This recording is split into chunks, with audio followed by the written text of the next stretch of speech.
Passons maintenant au chapitre 6. Au chapitre 5, pardon, 5, 6 et 7. Alors, tout d'abord, la lecture. Chapitre 5. Les terribles pelleteuses. Le lendemain matin, au lever du soleil, Boggis, Buns et Bean creusaient toujours. Ils avaient creusé un trou si profond qu'il aurait pu contenir une maison.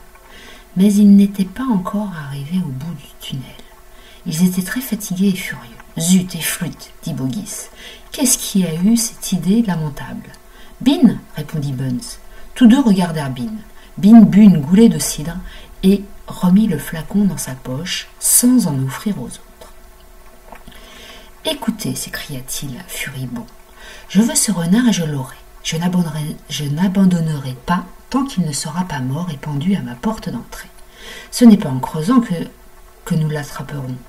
Ça, c'est sûr, dit le gros Boggis. J'en ai assez de creuser.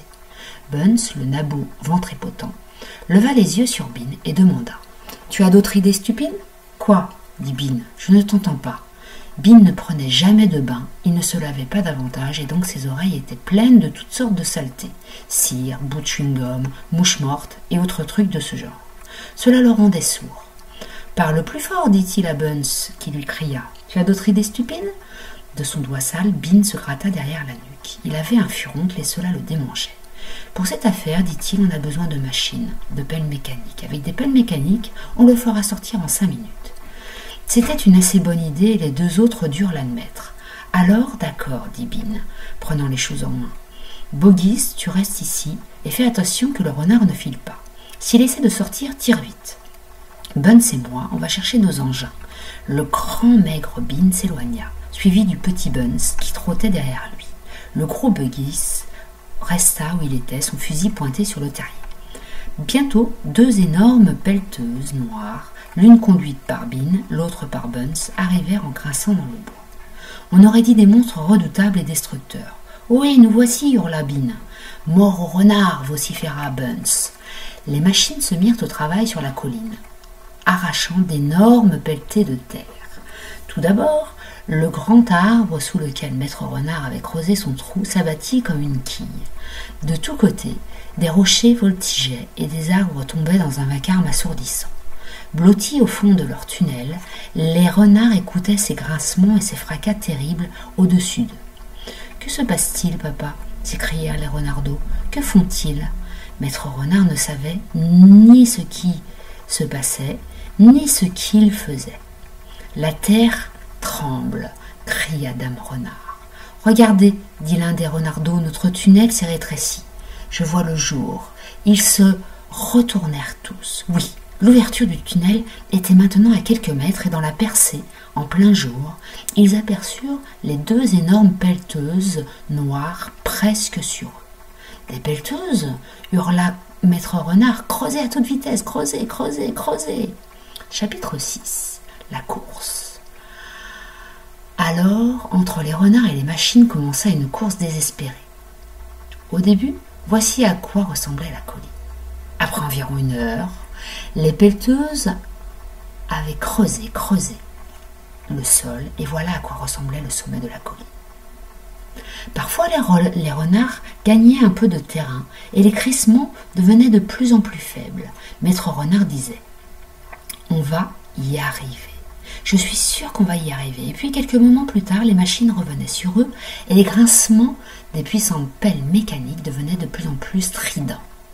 Une fois, les renards virent même le tranchant métallique d'une pelle qui venait de soulever la terre juste derrière eux. « Continuons, mes enfants, haletait Maître Renard. N'abandonnons pas. »« Continuez, hurlait le gros Boggis à Buns et Bean. On va l'attraper d'un moment à l'autre. Tu ne le vois pas demanda Bean. Pas encore, cria Boggis. Mais vous devez être tout près.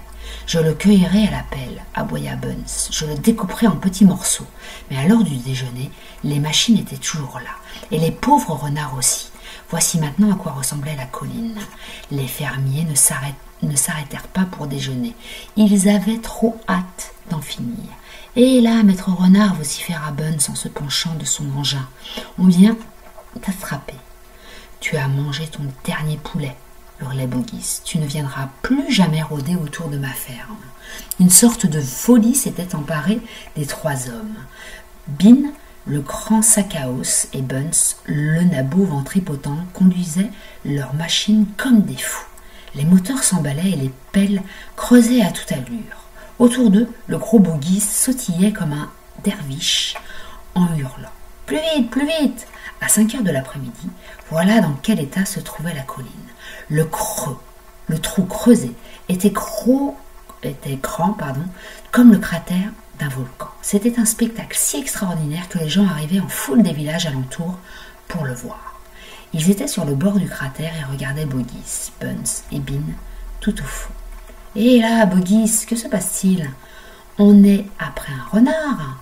Vous êtes fous. » Les gens se moquaient d'eux et riaient. Mais cela ne faisait qu'accroître la fureur et l'obstination des trois fermiers, plus déterminés que jamais à ne pas abandonner avant d'avoir capturé le renard. Chapitre 7.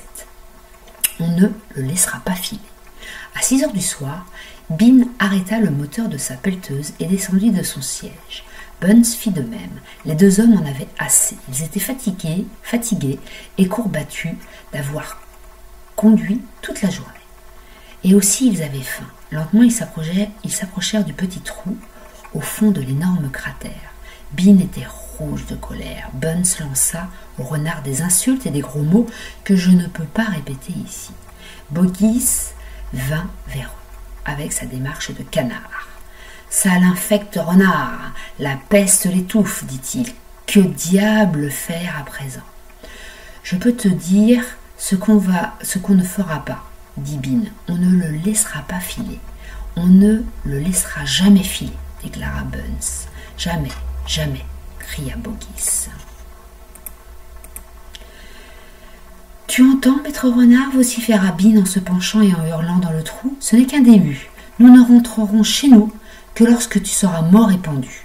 Sur quoi les trois hommes se serrèrent la main et firent le serment solennel de ne pas retourner à leur ferme avant d'avoir attrapé le renard. Et maintenant, que faire demanda Buns, le nabot ventripotent. On va t'expédier au fond du trou pour aller le chercher, dit Bean. Allez, dans le trou, misérable demi-portion. Non, pas moi, s'écria Buns en prenant la fuite. Bean eut un petit sourire. Quand il souriait, on voyait ses gencives rouges. On voyait d'ailleurs plus ses gencives que ses dents. Il n'y a plus qu'une chose à faire, dit-il. Laissons-le mourir de faim. Campons ici jour et nuit pour veiller sur le trou. Il finira par sortir. Il le faudra bien. C'est ainsi que Bogis, Buns et Bean firent venir de leur ferme des tentes, des sacs de couchage et leur souper. Allons voir les différentes questions.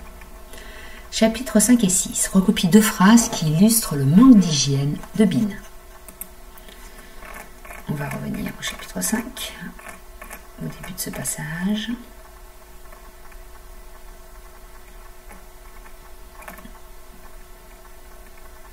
Bean ne prenait jamais de bain. Ça pouvait être une phrase que vous pouviez relever. Il ne se lavait pas davantage. Deuxième phrase possible. Et donc, ses oreilles étaient pleines de toutes sortes de saletés, cire, bout de chewing-gum, mouches mortes et autres trucs de ce genre. Ça pouvait être une autre phrase. Une autre phrase que vous pouviez relever par rapport à son manque d'hygiène, c'est « De son doigt sale, Bean se gratta derrière la nuque ».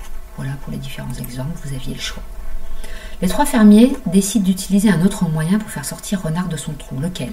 Ils décident d'utiliser des pelles mécaniques, des pelleteuses. Allons voir dans le texte où on pouvait prélever cette information-là. Pour cette affaire, dit-il, on a besoin de machines, de pelles mécaniques, des pelleteuses.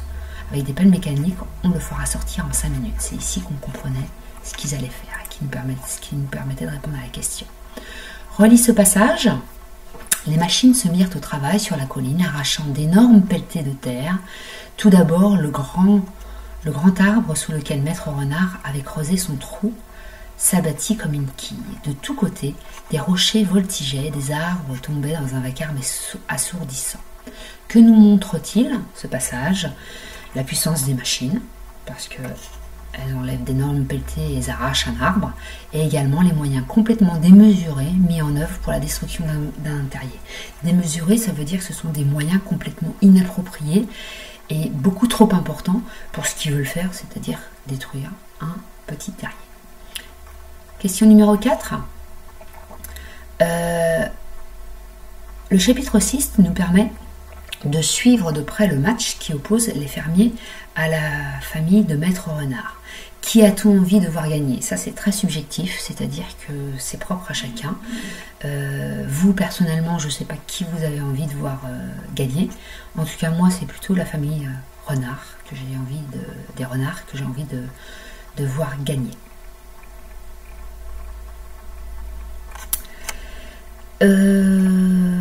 Numéro 5. Alors, celui-ci, on ne va pas le faire parce que vous n'aviez pas les images. Par contre, vous pouviez vous faire des illustrations, vous.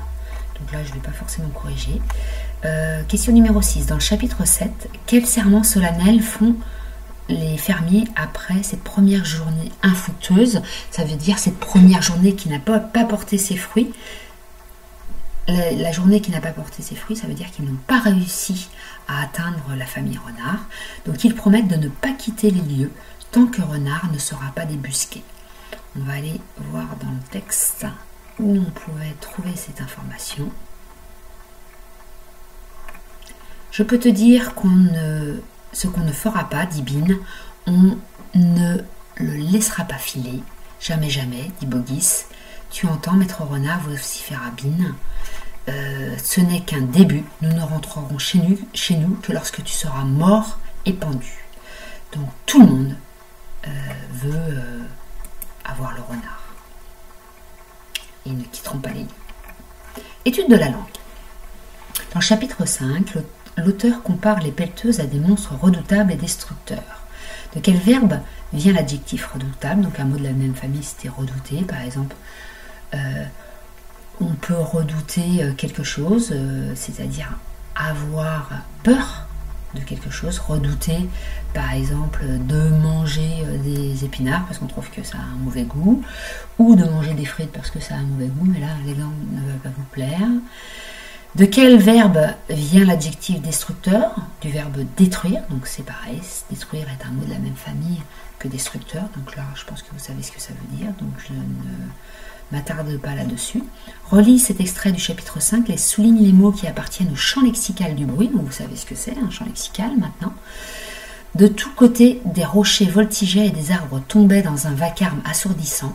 Blottis au fond de leur tunnel, les renards écoutaient ces grincements et ces fracas terribles au-dessus d'eux. Donc un champ lexical, c'est une thématique. Donc on va relever tous les verbes qui sont dans le thème du bruit. Il y avait vacarme, qui est un nom, assourdissant, écoutait, grincement et fracas. Tous ces mots appartiennent au bruit. Un bruit qui peut être fort ou un bruit qui peut être au contraire faible.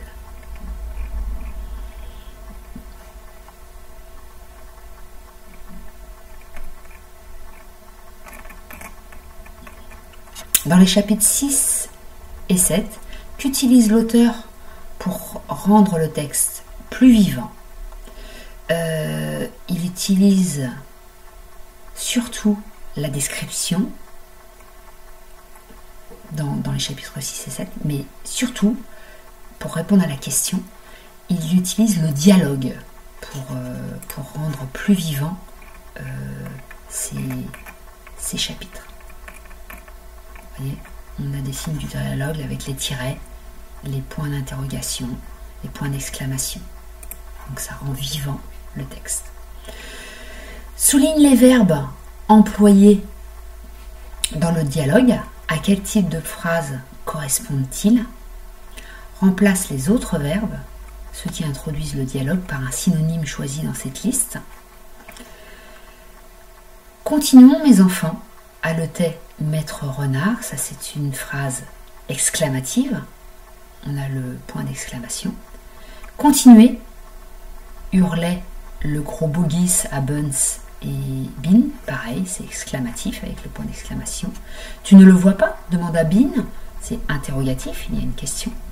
Je le cueillerai à la pelle, aboyait Buns. Donc il y a un point d'exclamation, c'est une phrase exclamative.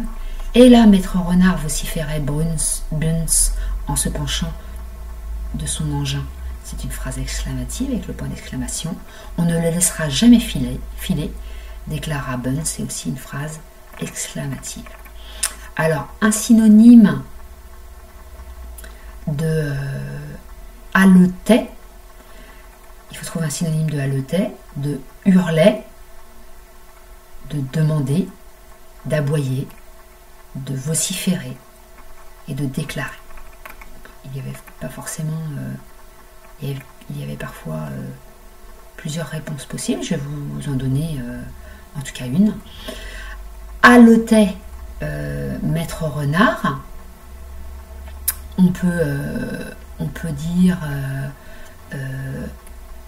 annoncer, par exemple, ça pouvait